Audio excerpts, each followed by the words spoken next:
Kendall got dumped, didn't you? From today, I'm his wife. You must be devastated. Huh? London? It's rare for you to message me on here. What's going on? I'm saying you got dumped by Greg. Must feel awful, huh? Wait, you can't be serious. Did you really? Yep, just filed the marriage certificate with Greg today. It's official. I'm his wife now. Wait, you actually filed it? I thought you were just infatuated with Greg. I never imagined it would go this far. I didn't think you two were really involved. Oh, we were. Well, technically, we kept it under wraps while he was still with you. We knew it would be easy to get caught since we were already living together. We didn't want to blow our cover before the divorce was finalized, so yeah, we waited. So you waited until the ink was barely dry on the divorce papers, huh? Exactly. The minute you texted me saying the divorce was official, Greg and I, well, let's just say we celebrated properly. We didn't waste any time. And this morning we went down to City Hall and submitted the marriage certificate. Greg said he's been itching to make it official for ages. He could barely wait. Isn't that cute? Well, honestly, do whatever you want. I still don't understand why anyone in their right mind would want to marry that guy, though. Oh, please. That's the most obvious jealous ex-wife response I've ever heard. Of course you're bitter. I mean, it must be painful. First you get dumped by your darling husband, and the very next day he marries your little sister. It's a total nightmare for you, right? London, before you get carried away with your fantasy version of events, let me correct one thing. I wasn't dumped. I was the one who got fed up with Greg's nonsense and filed for the divorce. It wasn't him who left me. Wait, what? You filed for divorce? Yeah, that's right. There were plenty of reasons for it, too. Greg gave me more than enough cause to end things, but if you really want to know the details, I am happy to tell you. Just know that Greg isn't the saint you think he is, and the divorce was very much his fault. So don't go thinking I got dumped like you're imagining. Huh. Honestly, I couldn't care less about the reasons for your divorce. Whatever it was, I'm sure it was just some petty argument or your pride getting hurt over something trivial. Either way, the only thing that really matters here is this: you're the one left behind. You're just a sad, discarded woman, and that's the reality. That's the only thing that matters. Fine, I won't waste time explaining anything to you then. Exactly. Besides, if I ever care enough to know why you two split up, I'll just ask Greg myself. Anyway, speaking of the divorce, now that it's final, you should probably start packing and move out of the house. Excuse me? Why should I be the one to move out? This is my family's house. Greg was living here because he was married to me. Now that we're divorced, he's the one who needs to leave. But now I'm his wife, your sister. So technically, since I'm here too, Greg still has every right to stay. That means you're the one who should leave. That's the logical next step, don't you think? I'm pretty sure the logical thing would be not to marry your sister's ex-husband in the first place, but whatever. Look, it's simple. You need to move out. Mom and Dad are on board with this too.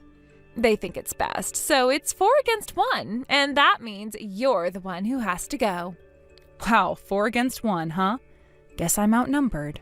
Fine, if that's how it is, I'll move out. Honestly, it'll probably be a relief to be away from all of you. Living on my own has plenty of upsides anyway, so I am not complaining. Look at you trying to act all tough, like moving out is something you want to do. Don't pretend this is anything but a loss for you. Uh-huh, sure. You can think what you want. Anyway, I'll plan to be out by the end of the month. What? The end of the month? Can't you leave sooner than that? Well, I need time to arrange for movers and pack everything up. Or are you volunteering to help me with all of that? Ugh, no thanks. That's your problem, not mine. Then the end of the month it is. Fine.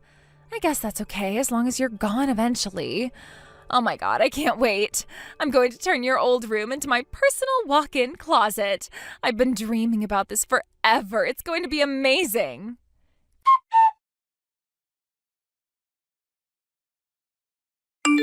Kendall, it's the end of the month already. Hurry up and get out. I'm already gone.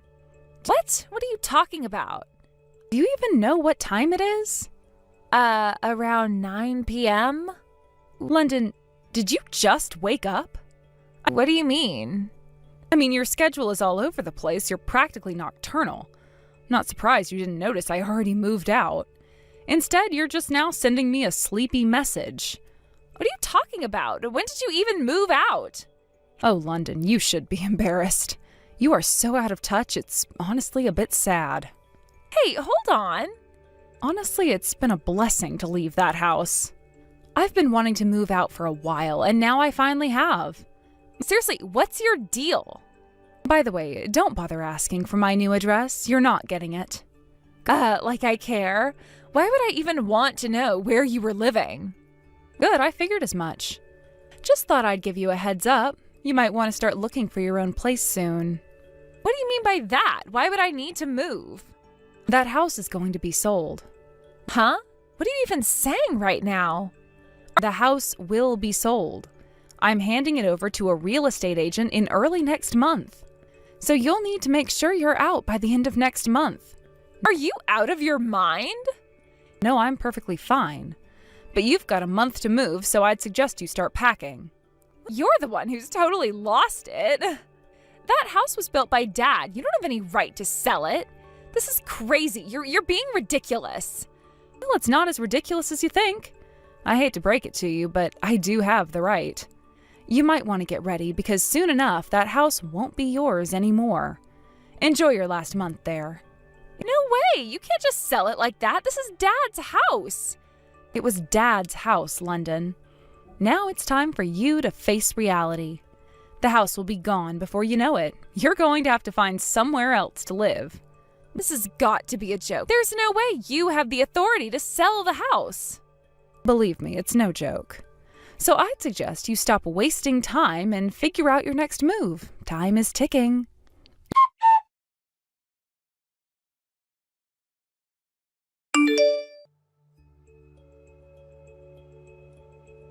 Kendall!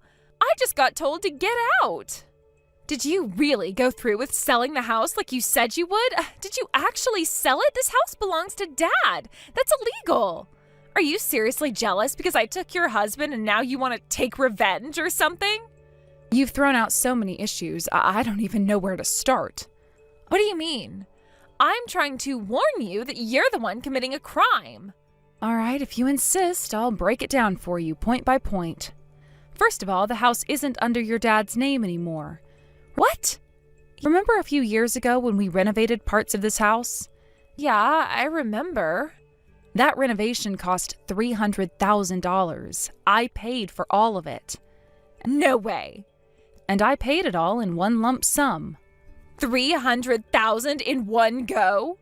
You're just an office worker. How did you manage to save that much? Oh, I guess I didn't mention it. I co-founded a business with a friend, and now I'm the executive director. Wait, seriously? Plus, around that same time, Dad's company went bankrupt. He managed to get another job through connections, but his salary was significantly lower. There were also issues with property taxes. After considering everything, I decided to take over the remaining mortgage, and we transferred the house's ownership from Dad to me. And by the way, I already paid that loan off early. Wait, are you serious? So, to sum it up, I'm the legal owner of the house now. Since you've kicked me out, it's clear that you can't just keep living here, right? Is this really happening? This conversation is wild. How could you think you could just push me out like that? You really thought you could take over? But it's my family home. That's what you think. The truth is, I'm the one with the legal title now. You should have thought about this before making any hasty decisions. I can't believe this. Well, you might want to start believing it. Because the reality is, this house is mine, and there is no way you or anyone else can stay here after what happened. But... No buts. You might want to start looking for a new place to live because this isn't going to work out for you anymore. I am done with this drama.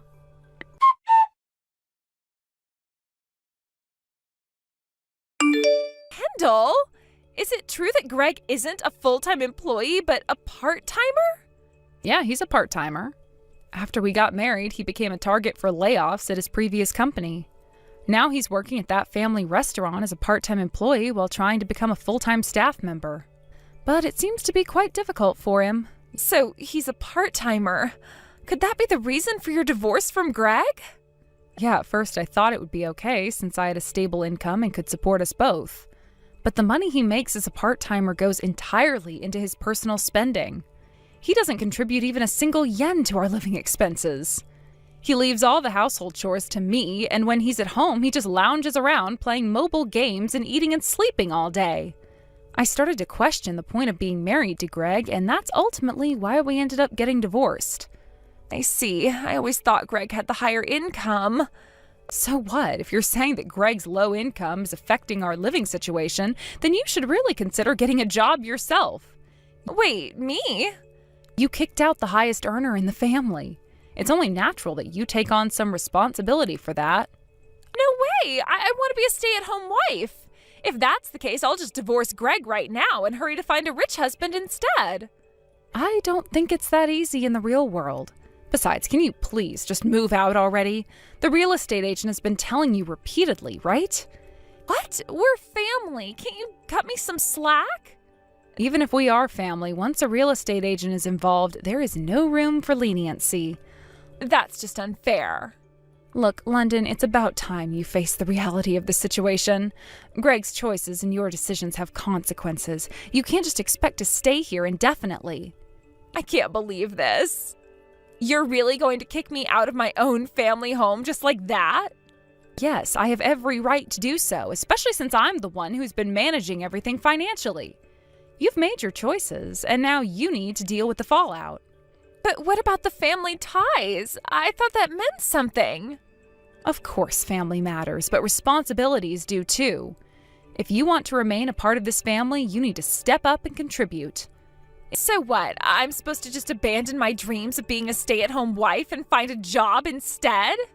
If that's what you really want, then yes. You need to adapt to the situation, especially since it was your decision to marry Greg and then depend on him. This is ridiculous. I can't believe you're putting all the blame on me. It's not about blame. It's about reality. Sometimes you have to face hard truths, London. It's time to think about what's next for you. Fine, I'll figure something out, but don't think I'll go quietly. I wouldn't expect anything less. Just remember, you have to start being responsible for your own choices.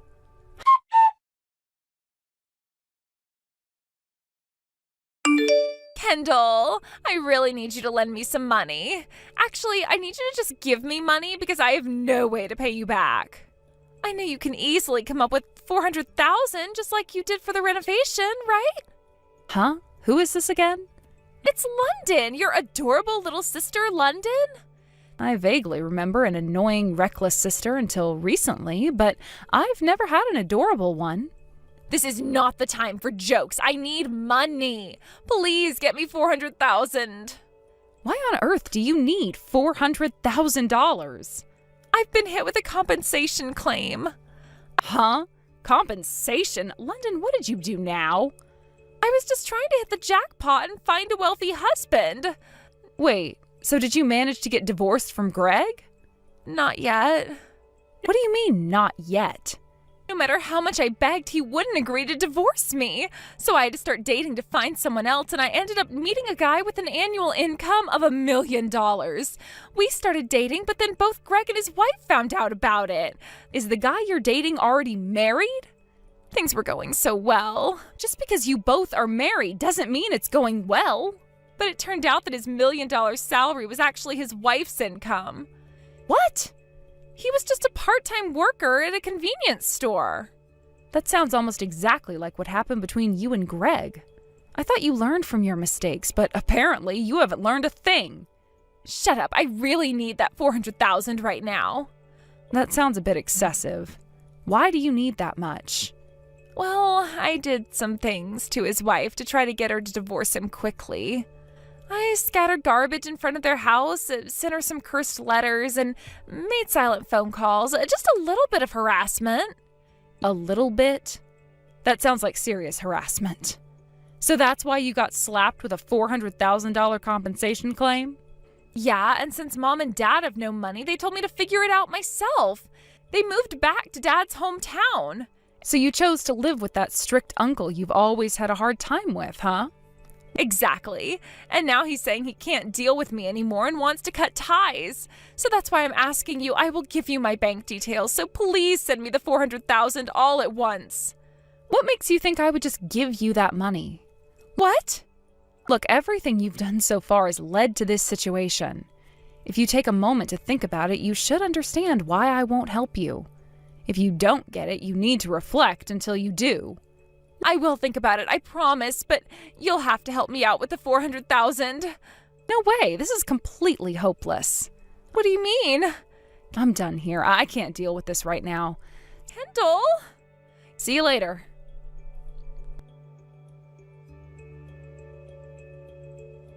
Kendall, please, can you just pick up the phone? I need you.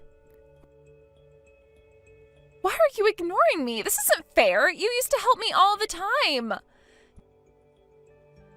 Do you really think I can handle this on my own? I made a mistake, okay? I'm desperate. It's not like I wanted any of this to happen. I just wanted to find someone who could take care of me. Is that so wrong? Kendall, please, you know I wouldn't ask if it weren't serious. I don't want to end up in a huge mess because I was trying to be happy. Come on, answer already.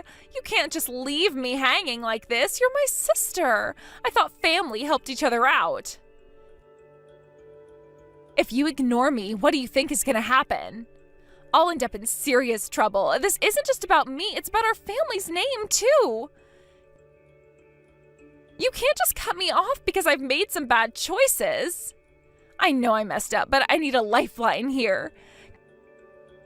Kendall, this is really important. I promise I'll make it up to you. I'll help pay you back somehow, just to help me out this one time. Please, I am begging you. Just think about all the times I've been there for you. Don't you owe me this much? I don't want to end up homeless or worse because of my mistakes. I'll fix things, but I can't do it alone. Kendall, if you don't help me, then who else will? I have no one else to turn to. I know you're upset with me, but this is beyond just being upset. This is about survival.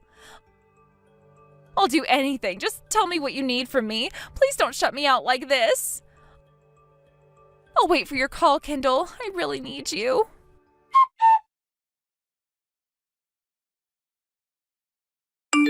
In the end, London divorced Greg without truly understanding what went wrong in her life.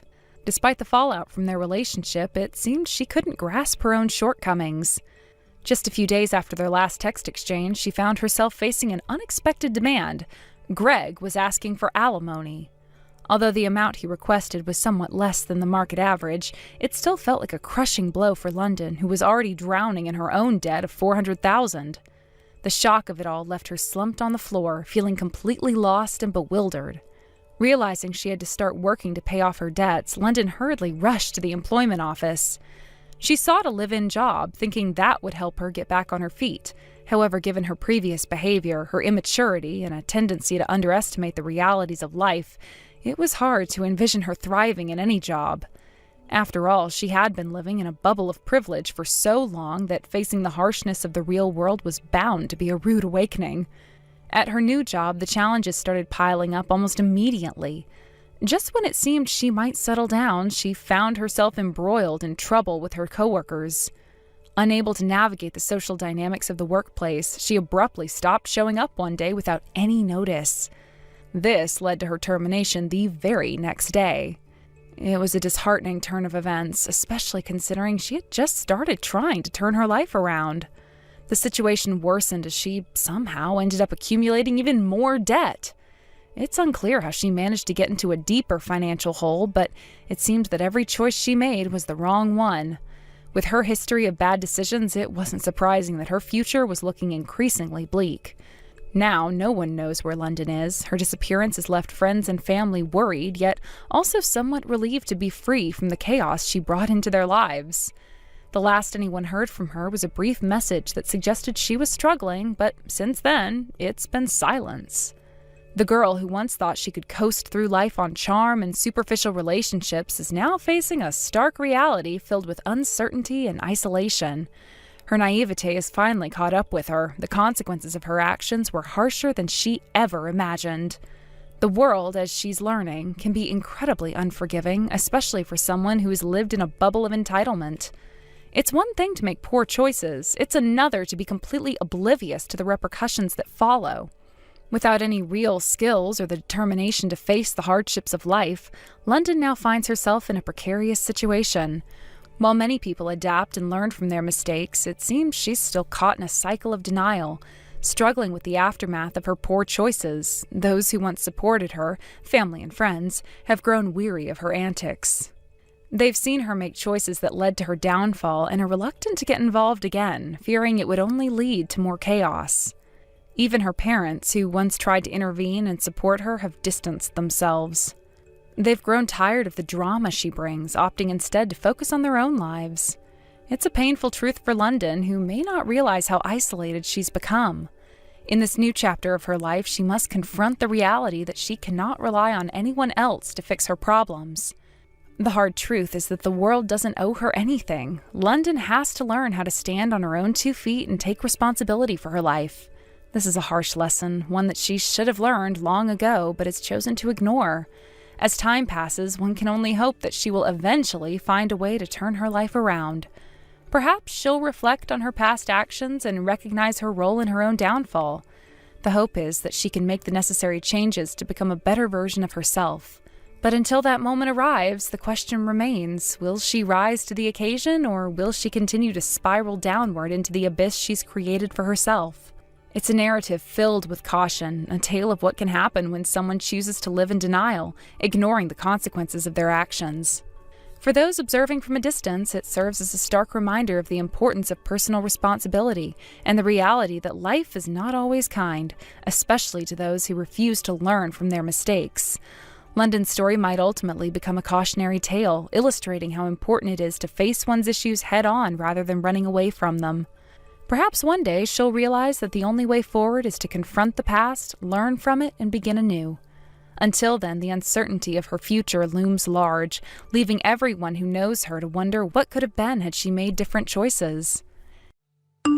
Hey Douglas, just how close are we to reaching the monthly contract goal I set? We've only got 3 days left in the month and time is ticking. Where do we stand?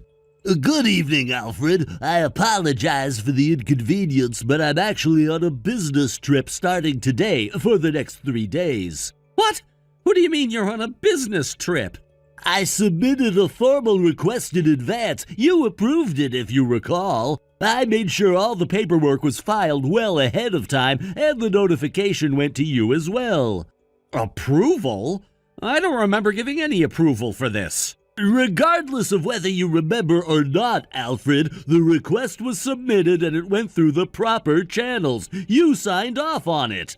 I told you I don't remember anything like that. If I don't remember it, it didn't happen. If I say I didn't give approval, then that's the end of it. My word is final. End of story. Now about the contracts, how close are we to meeting the quota? I'm telling you there are only 3 days left and I don't want to hear excuses. You know, it's a little unusual to set a target this close to the end of the month, especially with only a few days remaining to hit it. Consider it a warm-up for next month. You can think of this as your practice round, so you'll be ready to hit the ground running when next month starts. You've been here long enough, you should be used to these kinds of targets. Before we continue, may I clarify something? What is it now? You're already testing my patience, Douglas. In the sales department, as far as I understand, we've never enforced individual quotas for each salesperson. Our system is built around team performance and overall department targets. That's how it's been, and that's the policy set by the company president himself. We report total contracts at the end of the month, but individual quotas? We've never done that. You've been a part of this department for a while now, so surely you're aware of this policy. Yeah, that might have been the case up until yesterday, but things are different now. The president's away on medical leave, and while he's gone, the company's number 2, our vice president, is in charge of everything. So while the boss is out, the vice president is making decisions. And one of those decisions handed down from the top is that we're moving to individual quotas. Every salesperson is going to have to meet specific contract numbers from now on. This is the first I've heard of this change. Well, of course, you're hearing about it now. You weren't at work today, were you? We had a briefing this morning where this was all discussed, but since you were off on your little trip, you missed the entire thing. So yeah, no wonder this is news to you. As I mentioned earlier, this trip was approved, Alfred. It wasn't some last-minute decision. Everything was properly documented. I don't care. Approved or not, that doesn't change the fact that we have new targets, and if you're not meeting them, it's going to be a problem. If you haven't hit your numbers yet, you need to get back here immediately and start closing contracts. I don't care where you are or what you're doing, that's an order from me, your superior. And don't think you're getting any special treatment just because you've always been at the top of the sales leaderboard. That doesn't mean you're exempt from the rules everyone else has to follow. I'm sorry, but as I mentioned earlier, I'm currently about 3 hours away from the office.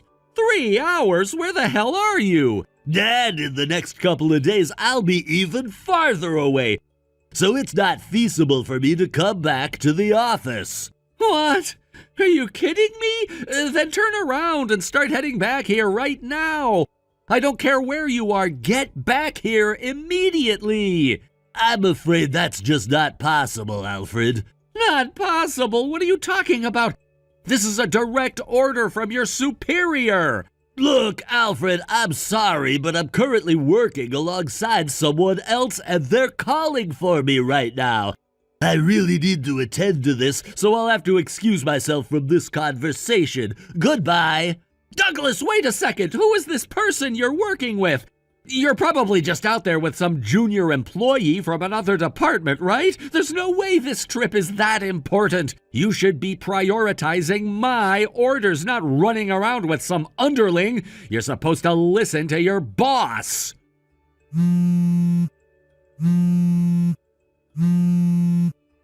Douglas, answer the phone! You'd better pick up the next time I call or you're gonna regret it. Do you have any idea what's gonna happen the next time you set foot in this office?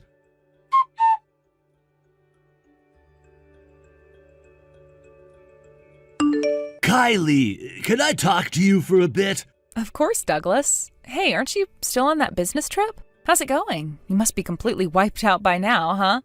Yeah, you know how these trips are. It's been exhausting, but I'm pushing through. Thanks for asking, though. I figured. So, what's up? You reaching out to talk to me about work stuff? Something going on at the company? Yeah, exactly. I got this weird message earlier today from Alfred, you know, the sales manager. He was going on about how there were only 3 days left in the month, and suddenly, out of nowhere, he's talking about quotas. He said something about hitting a specific number of contracts by the end of the month, and get this, he hinted that this whole quota thing will become a regular thing starting next month. Wait, what? Quotas? That's odd. I mean, I'm not in the sales department myself, as you know, but from what I've heard from some of my colleagues, it seems like the vice president is up to something. Like he's taking advantage of the fact that the president isn't around right now, and he's just going off and doing whatever he wants. It's almost like he's using this chance to push his own agenda or something. So that's what I thought too. I had this feeling that the VP was pulling some strings, especially with the president out on medical leave. It just feels like a power play, doesn't it? Exactly. And you know what? Even though I'm not directly involved, I've been hearing rumors. Apparently there's more going on behind the scenes than just a push for more contracts. There's been talk in the break rooms and among some of the senior staff that the vice president is actually aiming for something bigger. Some people think he's trying to consolidate power while the president is out. If he can pull it off, he might be able to secure himself more control over the company permanently. Man, that's exactly the vibe I'm getting. But seriously, imposing quotas right now? The company's production lines are already running at full capacity. The factory is working flat out to handle the current workload, so it doesn't even make sense to push for more contracts. If we start taking on more work without increasing production capacity, we're gonna run into major problems. It's like they haven't thought through this at all. Yeah, that's the big issue. If they push the sales team to bring in more contracts, the factory's going to be overwhelmed. There's only so much production can handle at once. And as far as I know, there's no plan to increase capacity or hire more workers. So what's the plan here? To stretch the current workers even thinner? It's going to backfire. Exactly. It feels like they're putting the cart before the horse here. Instead of figuring out how to expand the production side of things, they're just blindly pushing for more sales. It's frustrating, you know? This kind of management is what leads companies into trouble. And to top it all off, Alfred, who's temporarily in charge of sales, seems to be fully on board with this new quota system. He's acting like it's the greatest idea ever, but I'm not convinced. Alfred, huh?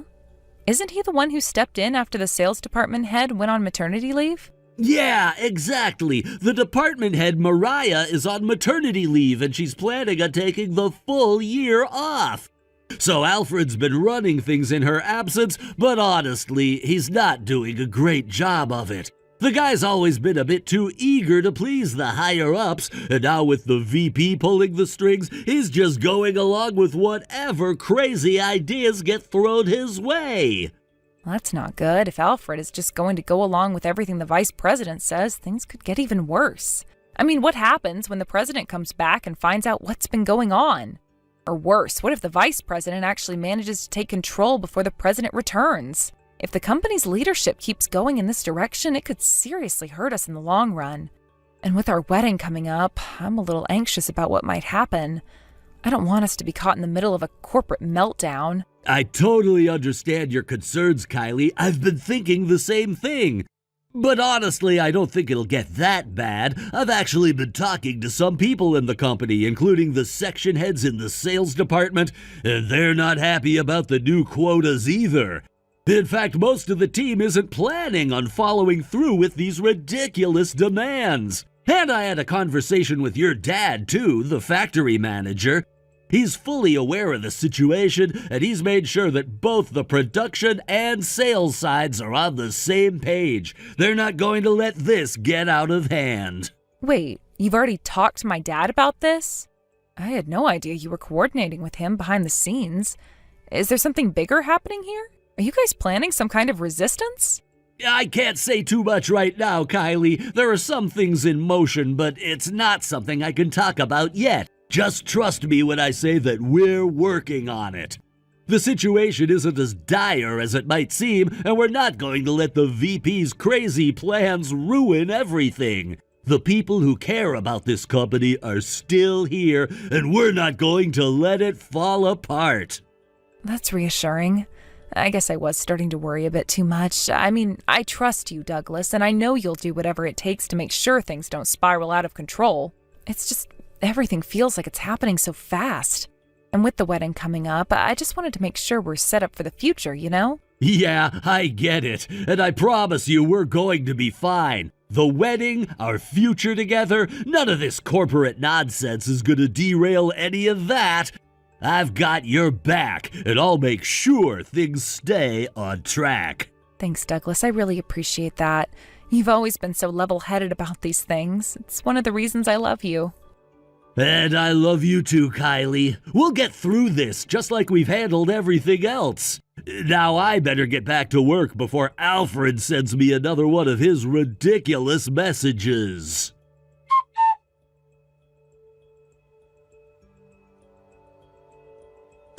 Hey, good morning, incompetent one. Looks like you couldn't hit your target this month, huh? Good morning, Alfred. I don't recall doing anything to deserve being called incompetent by you. What's going on? Well, today marks the start of a new month. From today onward, I'm going to be setting some strict performance targets. And just for you, I'll be implementing them starting now. You know why? Because you skipped the last 3 days of the month and didn't even bother to inform me about it. Those 3 days were supposed to serve as a warm-up period, but instead you just slacked off. So I'll be setting even stricter targets for you compared to everyone else in the company. I've already explained multiple times that those 3 days were a business trip. It was fully authorized and I followed all proper procedures to get the time off. I don't understand why you keep bringing this up. Frankly, it's getting old and tiresome. It seems you don't understand your position here. I've got the vice president backing me, who is currently the acting head of the company. If I decide to, I can fire you anytime I want. You should really keep that in mind. I see. So what you're saying is that you and the vice president are actively trying to push me out of the company. Am I understanding that correctly? Well, that really depends on your attitude and how you respond to this situation. Is that so? All right then, I'll submit my resignation right now. What? Wait, what? I'll go ahead and hand it in during the next company-wide meeting. That way we can make it official and get everything sorted out. Huh? Today isn't even a day for a full company meeting. What are you talking about? Oh, didn't you hear? There's an emergency meeting happening this morning. No one told me about this. It was a direct order from the president. The president? Wait, the president is back at the office? Yes, the president returned to the office today. Already? I thought they were on medical leave for a longer time. Well, it seems the medical leave has been postponed. Apparently, there were some urgent matters that needed addressing before they could take time off. Urgent matters? What does that even mean? Well, considering the recent developments in the company, it seems the president wanted to ensure everything was under control before stepping away completely. That's all well and good, but what does that have to do with me? Oh, by the way, Alfred, I haven't seen you around this morning. You didn't happen to miss today's start time, did you? What do you mean? Of course I'm here. Really? Because it doesn't seem like you're at your desk right now. No, I'm just handling some things. I had a few urgent matters to deal with. Handling some things? Is that what you call it? Seems more like you're trying to avoid your responsibilities. I'm not avoiding anything. Look, this is all just a misunderstanding. A misunderstanding, huh? It's funny how you always seem to have an excuse ready when things don't go your way. Excuse? I'm not making excuses. You're being unreasonable, Alfred. Unreasonable? You think I'm the unreasonable one here? You were absent without a word for 3 days. Do you understand how that affects the entire team? We rely on each other, and your lack of communication puts everyone in a tough spot. Listen, I had my trip approved and I did everything by the book. I don't see how this is my fault.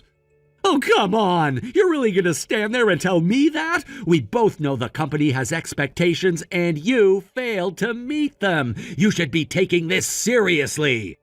Taking it seriously? You're the one who's acting like a child. Just because you have some newfound authority doesn't mean you can dictate how everyone else should work. Authority? You think I'm doing this because I enjoy it? I'm just trying to keep things running smoothly. You, on the other hand, seem to be intent on derailing everything we've worked hard for. Derailing? Don't put that on me. You're the one who seems to be out of touch with reality if you think your threats are going to intimidate me. You think I'm threatening you? I'm just laying out the facts. You either step up or face the consequences. It's really that simple. Simple for you to say, but what do you know about the work I do? You're just sitting in your comfortable chair throwing around orders. It's frustrating. Frustrating? You have no idea what frustrating means. But I guess you wouldn't know given how you've been coasting along without any real consequences so far. Coasting along? How dare you! I've worked hard to get where I am, and I won't let you undermine my efforts with your petty games. This is about accountability. If you want to stay in this company, you need to start acting like it. Otherwise, you might find yourself out the door sooner than you think.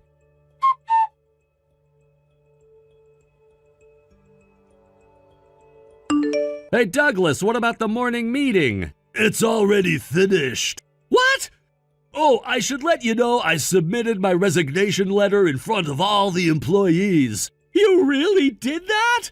Well, to be precise, it was a resignation request, but when I handed it to the president, he cheerfully dismissed it, saying, "What is the next president doing?" Wait, next president? In line with the transition of the company's top position from the vice president until yesterday, I acted accordingly. However, the president, who has returned today, didn't grant my resignation, so I will continue to be a part of this company. Yay, what do you mean you're the next president? Isn't the next president supposed to be my uncle, the vice president? To be exact, I'm at the stage where I've been asked to be the next president after the next one. It's certain that a new president will be coming soon, but it's definitely not the current vice president. What? They'll be establishing a new structure once everything is settled. A new structure? What do you mean by that? Are you saying there's going to be a major overhaul in how things are run around here? Yes, exactly. The current management will undergo some changes, and I think there will be new roles assigned to everyone. I can't believe this. So you're saying you're essentially in line to take over? What's going to happen to all of us in the meantime? From what I gather, the president is keen on restructuring to make things more efficient. It sounds like we might see some significant shifts in responsibilities, and I guess you'll just have to wait and see how it all unfolds. This is all happening so fast, it's hard to keep up. Are you ready for all of this? Honestly, I have my reservations, but I think it's an opportunity to make a difference. Plus, with the current vice president stepping back, it feels like a chance for fresh ideas to be implemented. You really think you can handle it? I believe so. There's a lot at stake, and I want to make sure that the team is well supported through this transition. I guess we'll have to see what happens next, huh?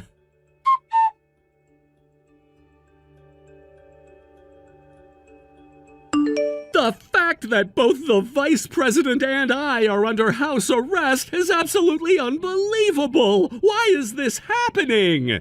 Do you really not have any idea?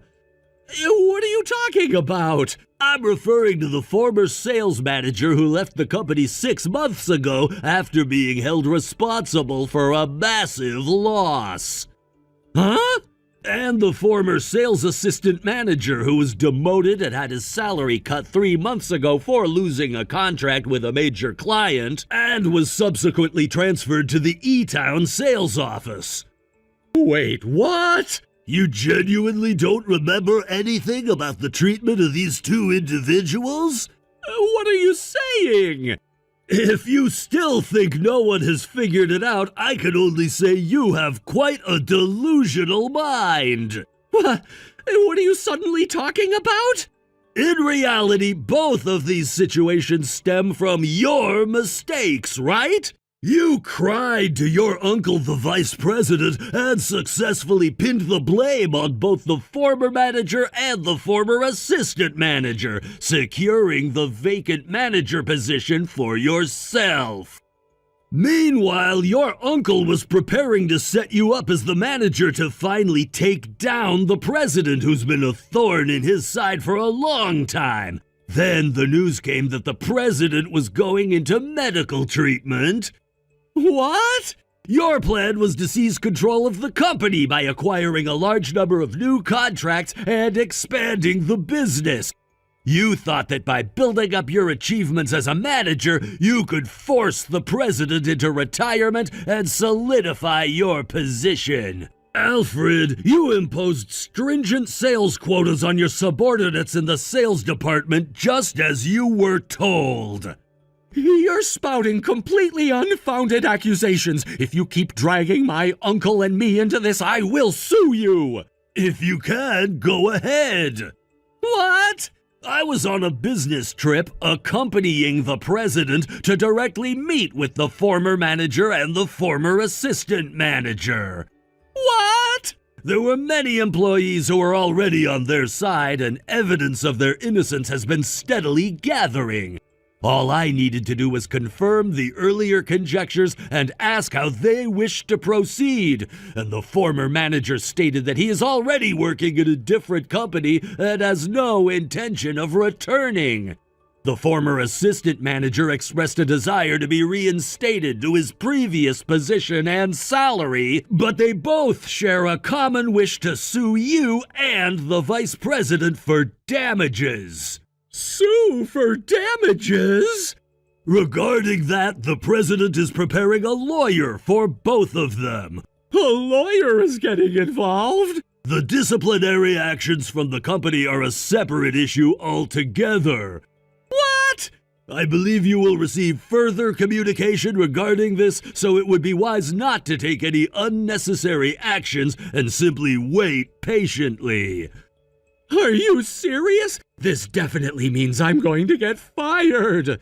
You really ought to start connecting the dots, Alfred. This situation doesn't look good for you or the vice president. The board will be taking a closer look at everything that has happened over the past several months. The two of you have created a mess that's now come back to bite you. So you're saying it's all over for me? You've been in a position of power, but that power has also brought you a lot of scrutiny. It's not just your actions, the implications of those actions have put a spotlight on both you and the vice president. The way you've handled the sales quotas and shifted blame is creating an environment of distrust among the staff. People are starting to talk. I can't believe this is happening. I thought I was doing what was best for the company, pushing us forward. It seems like every step I took to improve things is now being twisted against me. Yes, well, that's what happens when you prioritize your interests over the company's welfare. It's become quite clear that you were more focused on your ambitions rather than fostering a healthy workplace culture. That's going to come back to haunt you. So what do you suggest I do? Is there any way I can salvage this situation? I'd say you just sit back and stay quiet while the investigation goes on, and then prepare yourself to be let go by the company and have to find yourself a new job. But I don't want to go.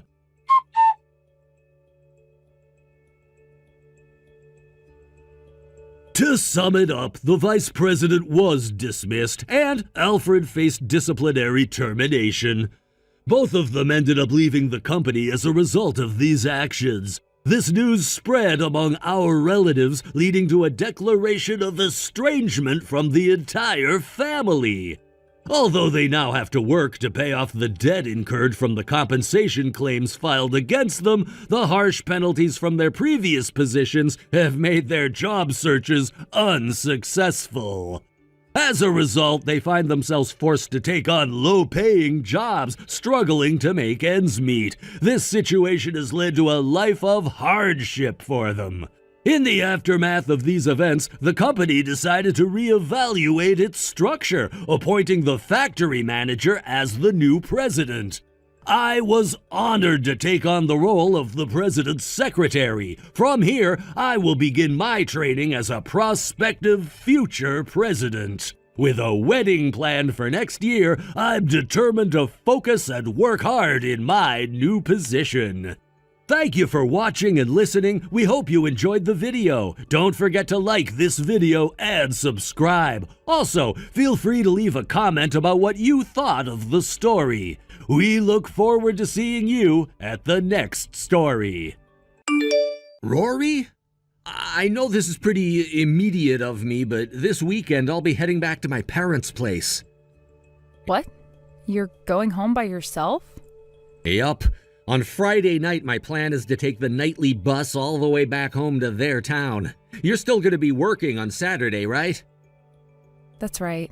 We're in the middle of a rough wave, so I won't be able to take any time off either. Is there something you're going back to your parents' house for? My friend got into an accident and is now in the hospital. I want to go and see him and all while I still can. Since I'm already going to be back in my hometown then, I thought I might as well just stay with my parents for the weekend and hang out. So you're staying for the entire weekend? Yep. I already contacted my parents about it and they both said it was okay. Is that right? Oh, what's wrong with going back to stay at my parents' house? I never said there was anything wrong with that, Robert. Let me just ask this to make sure, but are you sure you don't want me coming with you? Oh, don't worry about me. This is about me being there with a friend of mine you've never even met, and it's not like you're going to be able to take time off work anyway. My parents were also both saying they only wanted me coming home, so... I see. Okay then.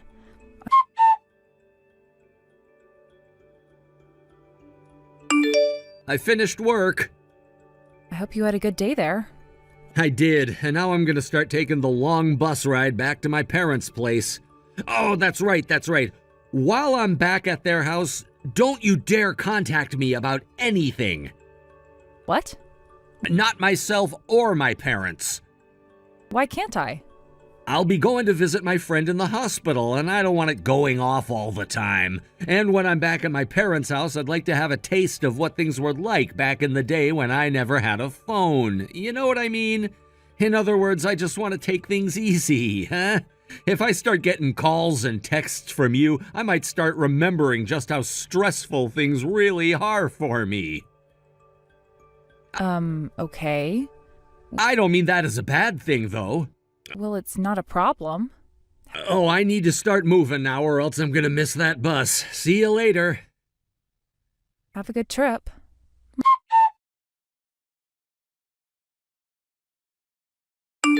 Mom, good evening. This is about what I mentioned to you before. Hello, Rory. And good evening to you, too. How are things going there? Just as I expected. I'm heading back home now is all I really got from him. He told me that he had just finished up work and would be getting on the night bus to head to your guys' place for the weekend. I see. Just to be sure that there wasn't someone like that, my husband and I called all around and heard nothing about one of his friends being in the hospital right now. Everyone around here knows about Robert, so I made sure to ask every single person I could about one of his friends, and nothing came back about one being injured. Thank you for doing that. I'm sorry if that took a lot of your time away from you, though. No worries about that. Another thing, Robert told me not to contact him at all while he's back with you guys. Oh, why could that have been? He said something about not wanting his phone ringing all the time while he's at the hospital. And about how while he's back at your guys' place, he wants to feel like a child again with no stress. Those things. I see. All right then. I'm so sorry for what my little brat has done to you. No, you don't have to apologize. The fact that I have both you and Dad helping me out with all of this has really made me feel strong and confident inside. I'm not sure if that kid is really going to be making his way back here or not soon, but my husband and I are going to do exactly as we told you and head out to that resort for the weekend.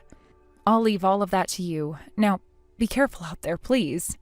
Thank you. And you take care as well. Try not to overdo yourself. Sure. Thank you for saying that.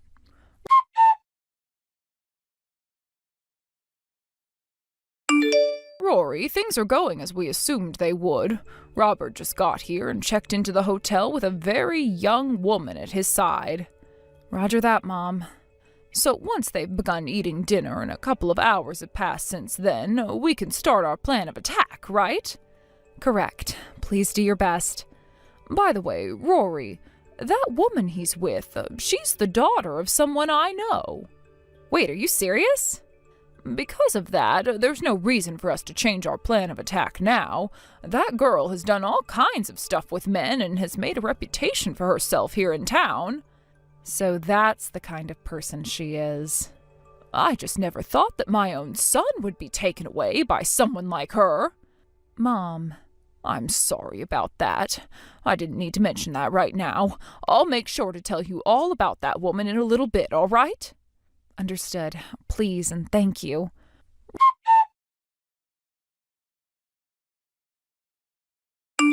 Robert, I'm in trouble. What? Mom? Did something really bad happen or something? I never thought I'd hear that you're in trouble from you. The car at your house got ran into. Huh? Are you talking about my car? That's right. Wait, hold on a second. I never heard anything about my car getting run into or anything like that. If something like that had really happened, I would have heard about the news of it before anyone else, including you, right? And I haven't heard a word from Rory about it either. Right now, who all heard first about your car doesn't matter. Just know that your car was ruined when it was hit, and this is an emergency. I get that this is a huge problem. Where are you at right now? What? I'm at a resort with one of my friends right now. Well, then tell them that something's come up and that you need to head home right now. What? Are you more worried about your friend and that resort or about your family and your car, which was just ruined? I get it already.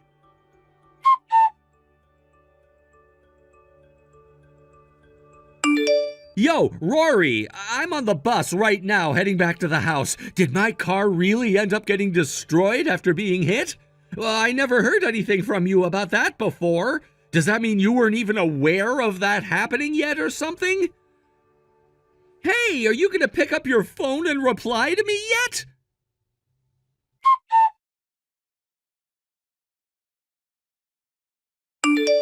Yo, what the hell is all of this about? Was I really just lied to about my car being hit and destroyed? Who the hell was the one that made up all that crap about my car? Well, hello, Robert. Are you back at the house now? Hey, Rory! Where the hell are you at right now? You should be finished with work by now, right? I'm finished. Well then, where the hell have you been this whole time? The next town over, back at my parents' house. What the hell is going on over there? I heard about how my car was hit and ruined by my mom, which has turned out to be some massive bullcrap. Oh? I had told your mom that everything would be up to her in terms of that. But I guess telling you that your car was ruined would be the best way of getting you to come home as soon as possible. Huh? I'm not really sure what's going on here, but you knew about the lie? And you were able to get my mom to lie to me about it all? In other words, both you and my mom were in on all of this? Why would the both of you do this to me? Were you too busy smooching with that girlfriend of yours at the resort for all of this? Huh? I knew you would be, so I made sure that your mom made up a really good lie that would get you to run home without even thinking first, and taking you away from her. What are you going on about? I don't have any girlfriend right now. Listen, Robert, sorry to say, but I know all about you and her. What? That girl you've been cheating on me with happens to have lived in the same neighborhood as your parents do, but has now been living close to you and I ever since she moved out here after high school. And she so happens to be only 19 years old and working at that favorite bar of yours here in town, right? Did you get so excited about seeing a girl close to 10 years younger than you from the past and taking things one step too far because of it? I'm sorry, but it is frickin' disgusting that a man who is almost 30 now has been having sex with a girl who is just over half his age now. What? How did you find out about this? Both your mom and your dad went to a resort close by to their town, thinking that would be just the place you'd be heading to with her. They were both the ones that saw everything play out, by the way. What? They saw you checking into the place with her, standing right beside you that whole time.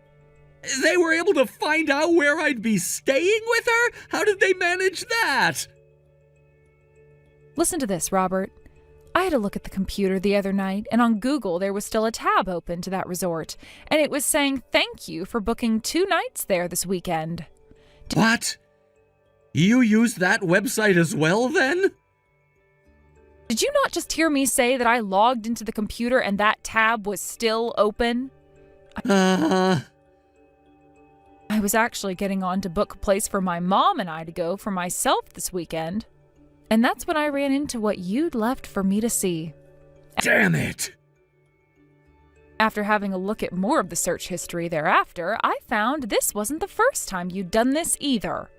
There was at least 3 times you'd gone and booked a room for 2 on that website. But I never went anywhere with you before. That was the moment I realized that you were most likely cheating on me and that I needed to talk with your parents about it. And so, that's how the 2 of them found where I'd be staying. That's right, Robert. Next time you want to keep something completely hidden from me, do so by exiting out of those tabs after reserving a room. Or better yet, do all of that on your phone, please. I should have known something was up when it was my mom telling me about my car having been hit and ruined like she did. You have always had that soft spot in your heart for your mom, to the point that you'll just listen to anything she has to say to you without a doubt in your mind. Well, that really came to bite you in the ass this time, right? God damn it! One other thing. I'll leave everything that comes after this for your dad to handle. My dad? I heard something before from him about how he'd be calling in some help in order to get you trained into being a decent human being again. I'm sure someone's going to be there for you very soon now. Can you hear them coming yet?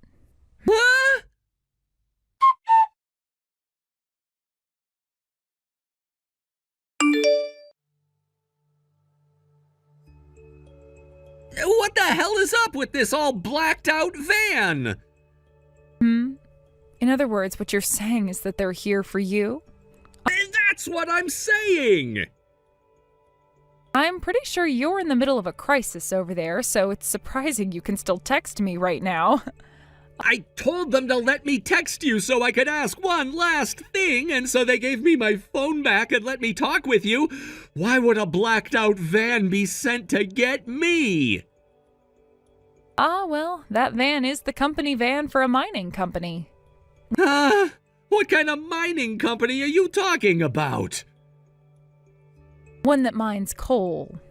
It's the kind of place ne'er-do-wells like yourself end up working at when the rest of the world can't deal with their childish crap anymore. And where they go to learn how to be a proper adult and someone who can be considered a human being again, instead of some stinky pile of trash. I hear that a lot of the people that go to work in those mines come out changed men afterwards. What the hell? And wait, I'm not some stupid ne'er-do-well. And that's why you're going to work there now. You don't seem to get who you really are yet. And wait, what about the company I'm currently working for right now? Hey, come on now. I know you've been fired by them a long time ago. What? After I found out you were cheating on me, I gave your last boss a call and asked about what you'd been doing at work. Turns out that your last boss and I went to the same school together, and he told me all about what actually happened to you some time ago. You'd make out with your coworkers of yours in the company car, and sometimes take them to hotels after work to stay the night. You'd also bring them along with you on your business trips. And then it was found out that you'd spend company money on women, and when asked about all of those things you'd been doing, you said they were all BS. So the company had you fired, right? Wait, who the hell told you all of those things again? You said it was my last boss who you know? I am not reminding you who they are. I hear that you already paid the company back for what you used on yourself, but were then asked for some more when the company realized that was only the tip of the iceberg. Damn it! You've seriously found everything out about me! If you're really that much of a pile of crap, then you're better off down in those mines being of some use to this world. I'll go find myself another job instead of this crap! That's a lot coming from the same man that stopped working after being fired for embezzlement and then used his time and remaining money to go out with a 19-year-old. But... As for the divorce and the settlement, you'll hear all about that in a few days from my lawyer. What? start thinking to yourself that you are never going to be seeing me ever again, all right? Are you freaking kidding me, Rory? Goodbye forever. Rory!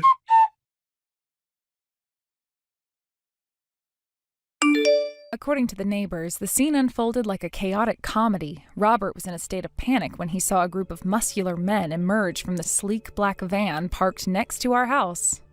The sight of these intimidating figures sent him into a frenzy. He was shouting, "No, please stop!" in a voice that was more pitiful than threatening, as he darted around the yard, desperately trying to escape whatever fate he thought awaited him. It was as if he had lost all sense of dignity. His frantic movements seemed almost comical, flailing about as he attempted to evade them. But in the midst of his chaotic escape, he stumbled over absolutely nothing, a complete misstep, and that was the tipping point. He ended up crashing headfirst into the garden pond, splashing water everywhere.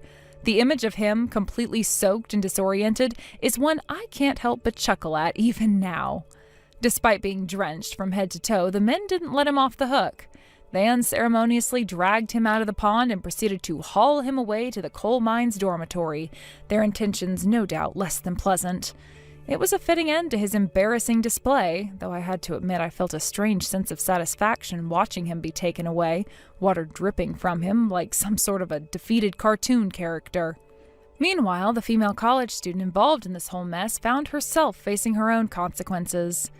In light of the emotional damages I had demanded from her, she was promptly expelled from her university. It seemed like a swift decision, perhaps to protect the institution's reputation from any further fallout. She quickly found herself a job, likely out of necessity, as the reality of her situation hit her hard. I heard that she also ended up joining the same group that was linked to Robert, which made for a curious twist of fate. When I filed for divorce, I also demanded compensation for emotional distress. The agreed-upon amount would be deducted from both of their salaries at the respective companies where they now worked. It's interesting how life has a way of tying people together, even after a relationship has crumbled into pieces. As for Robert and the young woman, both have now been assigned to different locations within their organizations.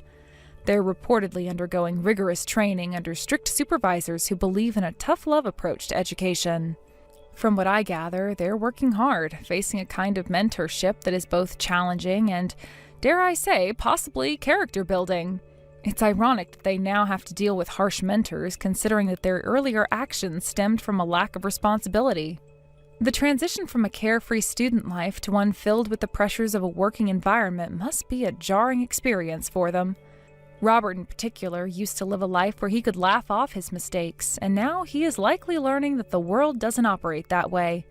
He might be grappling with the consequences of his actions in a much more profound way than he ever anticipated. I often wonder how they are handling their new lives. It's almost poetic justice. While they were enjoying what they thought was a fun, carefree existence, they now find themselves in positions where they have to work hard to regain some semblance of respectability. Life can change in an instant, and for both of them, it has become a harsh lesson in accountability.